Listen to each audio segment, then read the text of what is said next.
Okay, hi everyone! Today we have a very unusual episode because we have Ellie from Russia on our channel. Hey guys, I'm really excited to be here and to introduce you to some street food of Russia. We have prepared some local spots for you where we are going to try some bizarre Russian food or local Russian food, traditional stuff. And the first question to Ellie, do you think that Russia has the street food culture in general? Of course, because many people like to grab some food when they go from work or they have a break from studying or from work again. And the first thing actually that comes into my mind when I think about street food is shawarma, but those are actually not traditionally Russian street food. They are more Turkish, I think. I think so. Turkish or Pakistani and Iranian, this kind of food. But they are so popular in Russia that when you think about street food, actually this is the first thing that crosses your mind. Other thing that I think about is blinis. Those are traditional Russian pancakes, but they're not really pancakes that you think about. They're more thin and they can have different toppings inside. It's like caviar, they can have different salad inside, or they can be sweet. And I say that blinis are street food because you can actually grab them in one of the chains named Teремок. So you take this blin with topping inside and you just go somewhere and you can have this blin. So that's also a very, very traditional street food of Russia. It's true, some people say even that blinis are like a mystical stuff, because if you eat the entire blin, if you share it with someone, you will fall in love with this person. It's like... Okay, let's not share some blinis there. Today we are going to share some blinis with Come you to guys. Russia, share some blin and fall in love. Yeah. So let's dig into the more local food, something that you will never find on your own, like monasteries. Let's go to the monastery. Why not? Entering the Monastery Yard from the Nikolskaya street feels like a real magic. They still have the same walls and the same stalls, which were probably there in the 17th century, and the same piroshki that people were buying since then. Cheap food nearby the Red Square is something like wow. And this stuff is like lemonades and kvass. So this is, I suppose this is kvass. Yeah, and hrenovый what it... Oh, it's gonna be cool. I think Hren is radish. Radish. Yeah, radish. Horseradish. Horseradish. Would you like to try it? You're really puzzled when you're entering and you have to choose from all of these amazing flavors and tastes, from berries to fish and potatoes and pumpkin. So our choice is quite random. Still, the really cute babushka in the stall was helping us so much to choose something for you to taste and to try. Look, they also sell milk. Cow milk, goat, baked milk, kefir, like a fermented drink. Ryazhenka is also a fermented drink made of baked milk, cottage cheese, and smetana, sour cream. Time to go to a little corner in the yard and to taste everything we've got. Horseradish kvass. Okay, so guys, do you eat horseradish? Let's explain at first what kvass is. It will be hard. Yeah, it's a beverage made of rye bread. Usually the color is like Coca-Cola, Coca-Cola's color, but this one is with horseradish, which is really unusual. And normally, when you try it, it feels like beer. Yeah, beer. It's a bit sweet, but not too sweet. Sometimes it can be a bit sour because there are different types of kvass, but overall it's very refreshing. That's what a cameraman for. Easy. Falling. This is not a typical kvass. Oh, someone's lucky.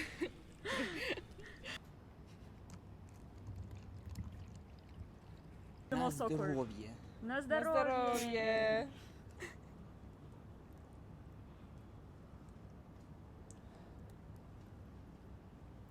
Yeah, it's a bit different from a typical kvass, which doesn't have horseradish. I would say this one is not sweet, but a bit sour. But I like it. Feels What- like it's what- more what are- sparkling and more sour. Yes. What do you like more, kvass or Coca-Cola? Definitely class. Yeah. It's healthy. Horseradish and ginger. That When you was- edit, you have to count how many times we said horseradish in this video. And we have one pie with berries. I suppose it's this one because it's red. Sure. It's cranberry. This one is fish. And these two are the pumpkin. Yeah, those are piroshkis. You probably know the Polish word pirogi. So they're similar. It's like little pies and they can have different stuffings. Again, they can be sweet or can be savory with fish, potatoes, cabbage. We can barely have any taste. And also it's very popular this is actually also a street food which you can find anywhere, stalls in the cities, and also very popular on the stations. For example, you get out of a train and you can have piroshki. Let's try them. Let's do it.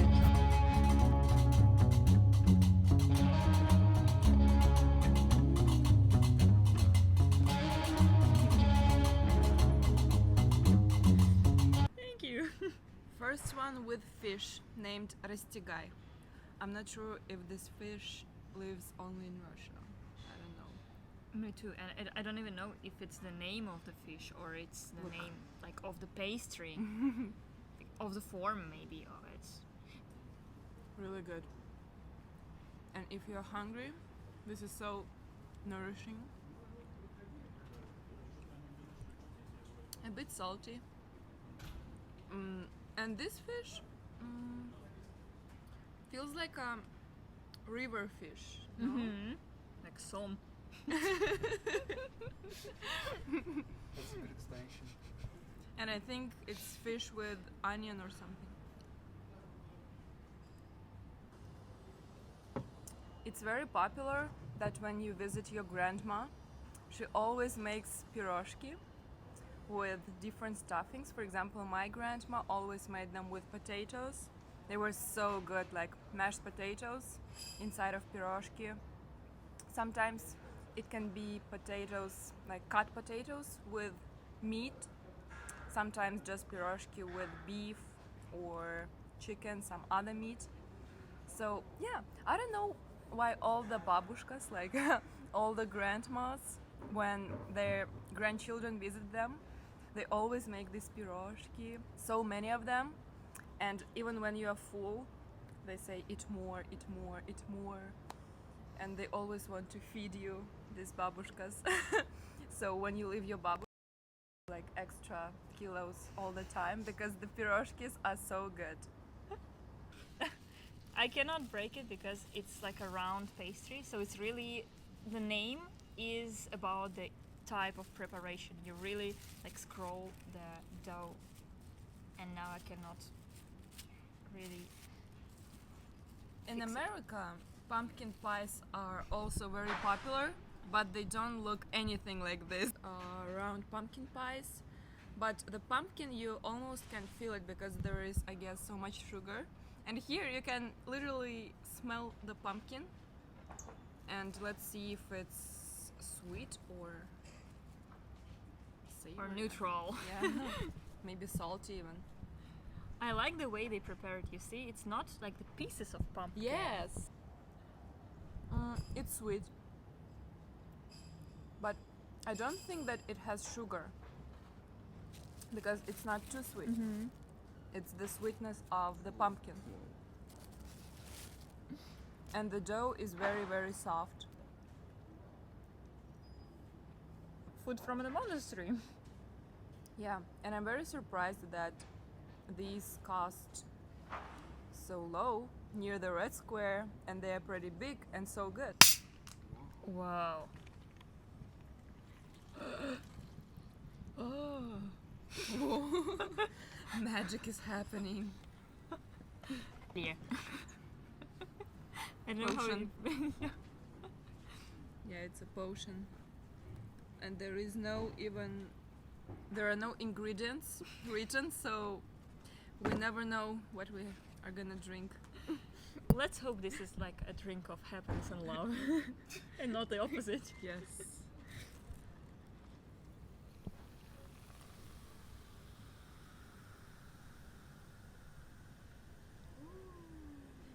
Pouring potion. It's oblepikha beverage with oblepikha berry, which is like a typical Russian berry. That you won't find anywhere else. I think in Europe it exists. I saw it in Hungary, I think, like the entire bushes of it, but no one picked it. I don't know why. By the way, I know that this berry has more vitamin C than lemon. So it's like very healthy. It's very See, sour. everything here is so healthy. That's why we are so healthy. Sour? I thought that it was very, very sweet.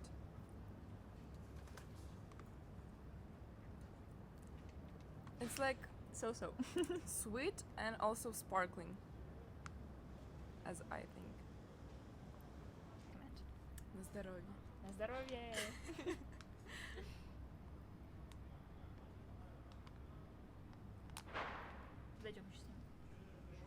So you may ask us why you guys are showing us the food from the monastery. Why not some, I don't know, canteen or maybe the stalls at the market? Because in fact we don't have this like open air markets where you can buy street food, right? It's not in our culture.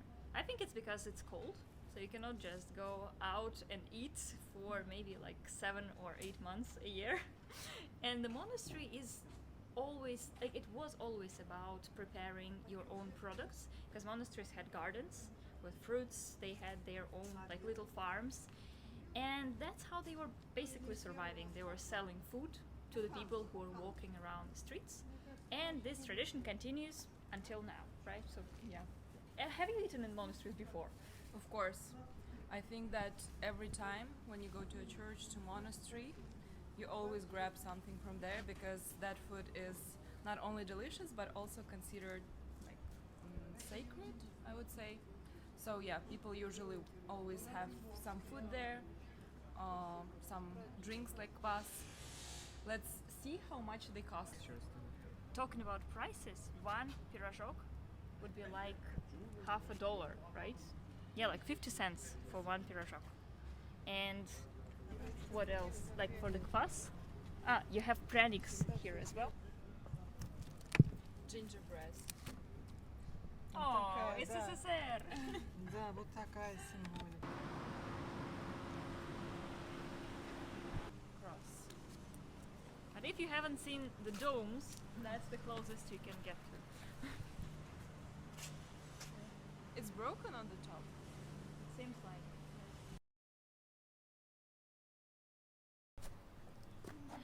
Second monastery on our route today of Street of Food of Moscow, and we are in Trapezna. Which comes from a verb трапезничать, which is like having meal, but it's not the same word. It's very difficult to explain the difference between трапезная and столовая, which is a canteen.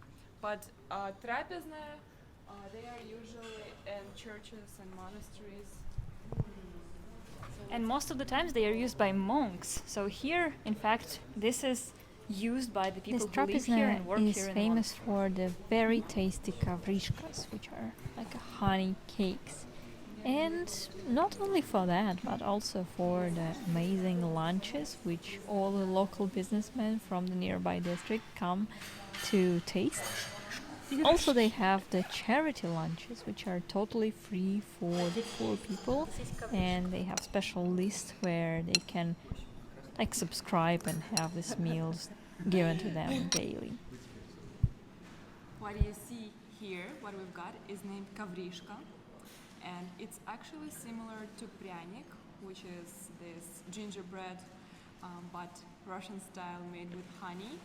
And we have a city famous for this gingerbread, Tula, and when I went there, they told me that after they make pryanik, they have some remaining dough and stuff. So they use these remainings in order to make kavrishka. So the taste should be similar to pryanik, I guess. And yeah, we can also have it with different stuffings. For example, this one is with nuts. Sometimes you can have it with chocolate, I guess. You can have chocolate, you can have berries, Jam. and jam. Yeah. But the main thing is that it's honey and it's super soft. So for me, it's like eating brownie. Yeah, soft and also very dense.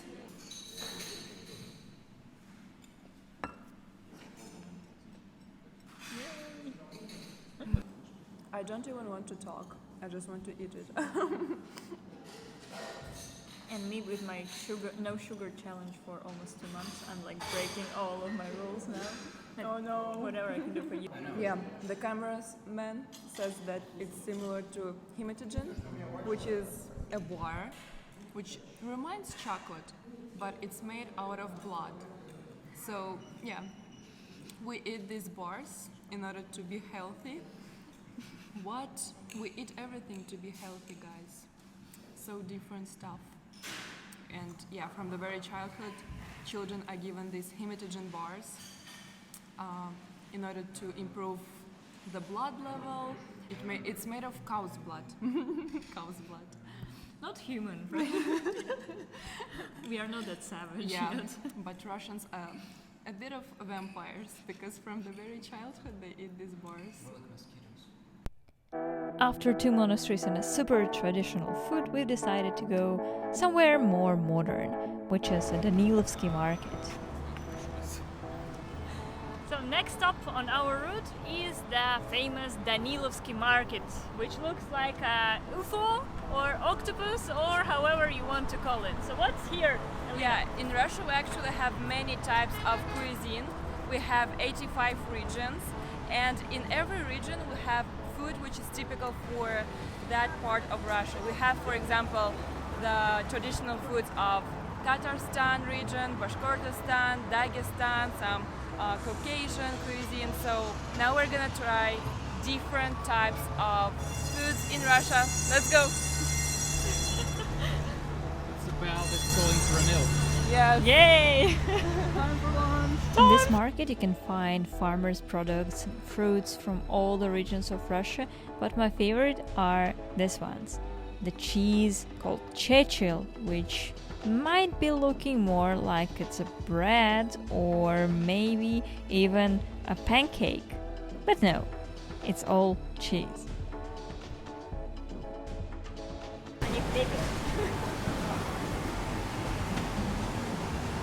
You might think the dumplings are Chinese, and you will be wrong.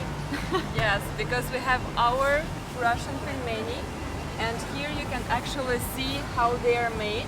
These ones are not typical because they are black, but here, yeah, so they take this dough, which is flour, water and egg usually. Yeah, and inside it's usually beef, sometimes fish. You can have pelmenis with fish. And also we have a traditional food named vareniki. So there you can have not meat only, but also something sweet like jam or potato. Yeah, so now we're gonna try some pelmeni. So here we have one of the most traditional dish of the Russian cuisine, pelmeni. We chose pelmeni with dill, parsley, and potato. So technically it's not pelmeni, it's vareniki. Indeed. Yeah, actually, it's vareniki. And for example, in my family, we used to sit in front of a table and like sculpt them to make dumplings with our whole family. We would make this big, huge, like dough, then make it like this, very thin, have these little circles and sculpt them so many of them with the whole family, and it was so cool. And then we eat it with different stuffings. Here we just have some dill. Let's try.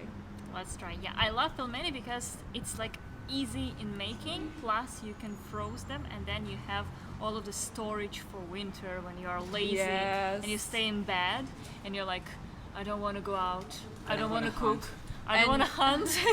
And you can actually buy frozen pelmeni in any shop and make them like in 5 minutes. That's why we call it fast food as well. So yeah, you can just make them in 5 minutes if they're frozen. But it's better to eat them fresh, like we do. Wow. I love this dumpling chain. It's called Danilovsky. No. I love them because the pastry is super soft. Like if you buy them frozen from the supermarket, it's always like, I cannot explain, but it's not, it's like gum. Yeah, that would be the good word to describe Yeah, the and dough. also if you decided to buy the ready frozen pelmeni, never buy the cheapest ones because the meat will be so awful. So buy the middle price or more expensive to have a good quality, because the cheapest ones are really, really bad. And vareniki,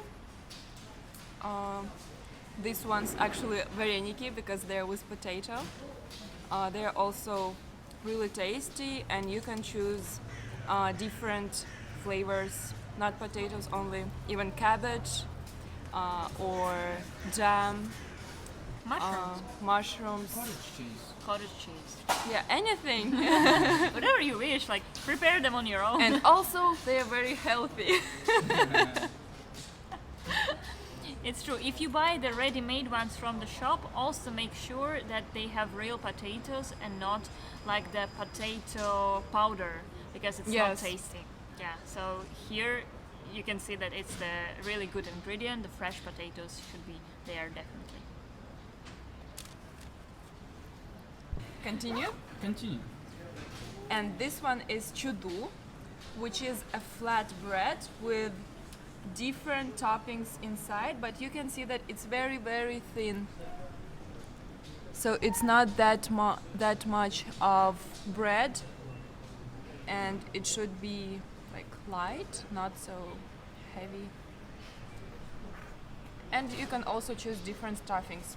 We chose 3 types, one with mushrooms, another one with dill and parsley, I guess, and also with potato, yeah? Yeah. Cheese. Cheese. Nice. Yeah, you've noticed that every single dish has bread and dough. I guess that's because it's all street food and you need to carry it somehow. So So it's always a type of wrap, like a package for your food. That's the eatable one, which is perfect.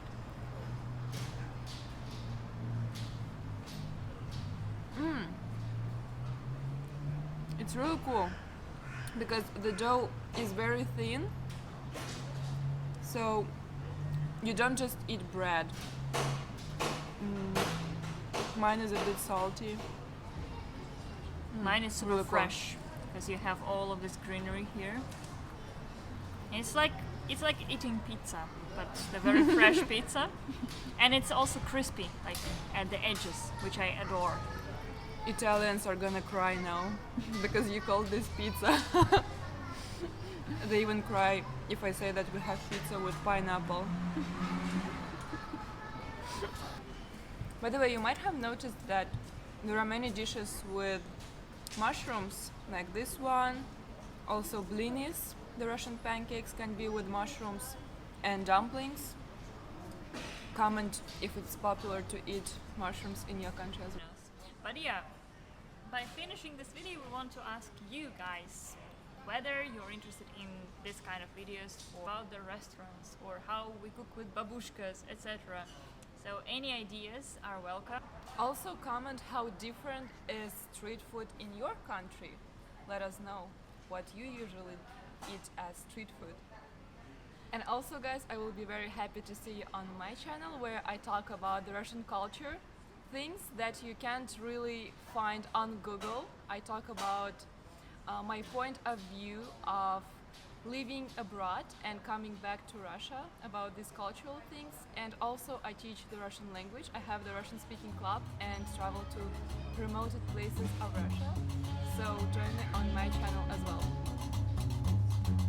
And cheers again. Cheers! На здоровье! На здоровье!